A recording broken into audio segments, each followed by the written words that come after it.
কুমিল্লার বুড়িচং উপজেলা পরিষদ নির্বাচনে ঘোড়া প্রতীকের চেয়ারম্যান প্রার্থী বীর মুক্তিযোদ্ধা আকলাক হায়দারের পক্ষে শনিবার সকালে বাক্সিমুল ইউনিয়ন আওয়ামী লীগের যুগ্ম সাধারণ সম্পাদক হাজী মোহাম্মদ আমজাদ হোসেন লন্ডনী ও স্পেন প্রবাসী মোহাম্মদ জাহাঙ্গীর আলম সহ নেতাকর্মীরা ব্যাপক গণসংযোগ করেন।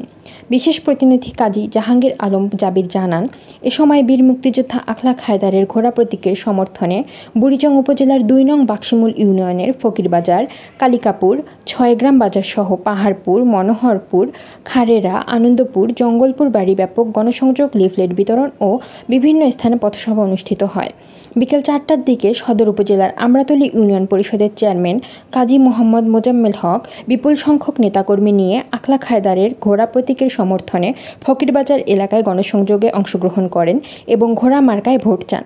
এ সময় উপস্থিত ছিলেন সাবেক ইউপি মেম্বার সুলতান আহমেদ, মানিক মেম্বার, বীর মুক্তিযোদ্ধা তারু মিয়া, বীর মুক্তিযোদ্ধা মোহাম্মদ হোসেন, শফিকুল ইসলাম, বাবুল হোসেন, নাসির উদ্দিন, মিজানুর রহমান আখন্দ, মির্জা তৌফিক, যুবলীগের নেতা কায়ুম, মেহেদি হাসান সাক্কু, ইকবাল হোসেন, রাকিবুল ইসলাম রকি, মাহবুব সোহেল, রায়হান, বাক্সিমুল ইউনিয়ন ছাত্রলীগের সভাপতি শাহপরান মানজন, সাধারণ সম্পাদক শরীফ সহ আরও অনেকে।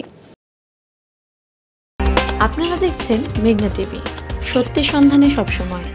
এছাড়া দেশ বিদেশের নিত্য নতুন খবর জানতে মেঘনা টিভির ফেসবুক পেজ facebook+meghna tv.bd তে লাইক দিয়ে আমাদের সাথেই থাকুন।